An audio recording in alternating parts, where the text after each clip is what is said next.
ஒரு மரத்தில் காக்கா உட்காந்துட்டு வெயில் நேரத்தில் உட்காந்துருக்கு. ஒரே வறட்சி, தண்ணி தாகமாக எடுக்குது. எங்கேயா போய் குடிக்கலான்னு பார்த்துக்கிட்டு என்ன பண்ணுது, பறந்து வருது.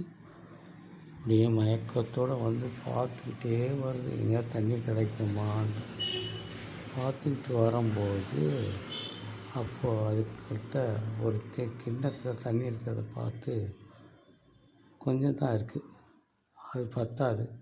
சரி என்ன பண்ணுறதுன்னு சொல்லிட்டு வேகமாக பறந்து இன்னொரு பக்கம் வரும்போது, அங்கே ஒரு பானையில் தண்ணி இருக்குது.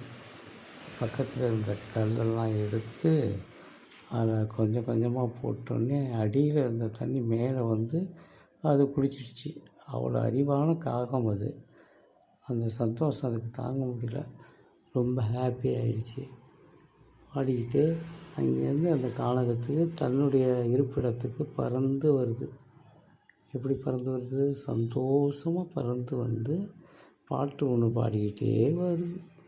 என்ன ஹாப்பியான பாட்டா! தண்ணி கிட்டாமல் கஷ்டப்பட்டு நம்ம கிடச்சிச்சு. அதுக்கு அது பாடினது, நான் செத்து போடைச்ச வேண்டாம் அப்படின்னு சொல்லி பாடிக்கிட்டே வந்து தன்னுடைய யதாஸ்தானமான இடத்துல மறக்கல. அப்போது வந்து சந்தோஷம் தாங்கலை. யாரும் சாதிக்க முடியாது, நம்ம சாதிச்சிட்டோன்னு அது சந்தோஷப்படுது.